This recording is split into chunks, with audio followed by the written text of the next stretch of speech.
and Sylvester here, back with the Exoskeleton project part 3, I think. So today is going to be a short video because I think all we're going to be doing is working on the hips, and the next video is going to be the legs.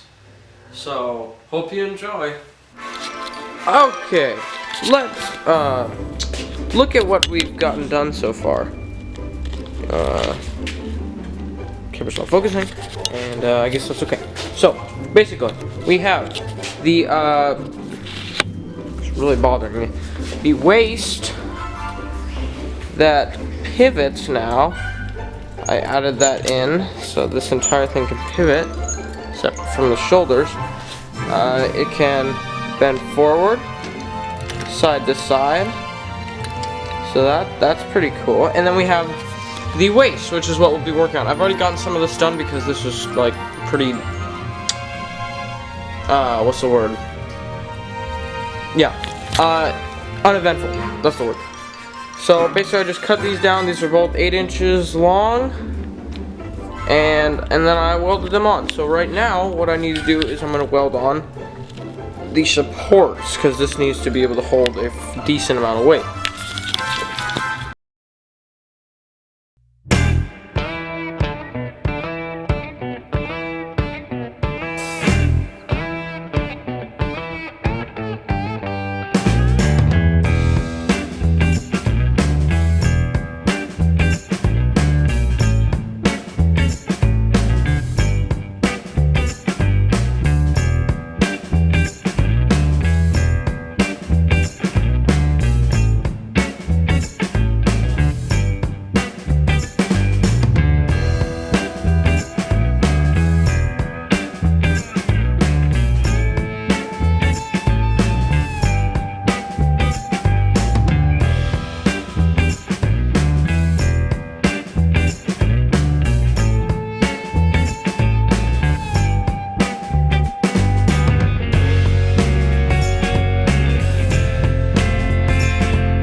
Okay, now that we've got that done, these things, these support, I'm gonna weld these 3/4 inch ratchet thing, universal joints on.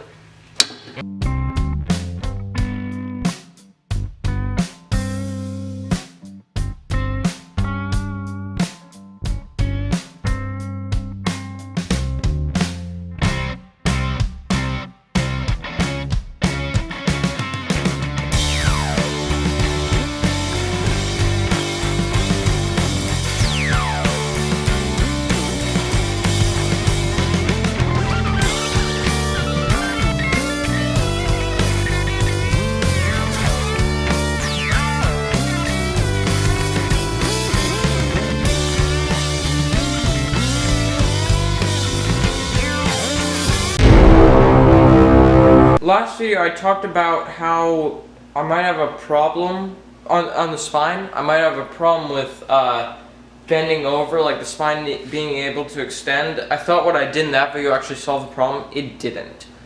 So I actually had to make a revision to this, which I didn't film. So what I added now is I added an actuator that actually extends, and then this is hollowed out, so this hole right here can slide freely in and out of it. And so when you bend over, the idea was that this actuator would work in sync with the waist and everything would work. So bending over would work in sync with it. And so as you can see, that extends. The actuator right here is actually bigger than the other one, so it's actually pretty stiff, but it extends and everything, so it allows you to extend with the waist. So far this project is going pretty well. I'm now moving on to the legs. So thanks for watching, and see you next time.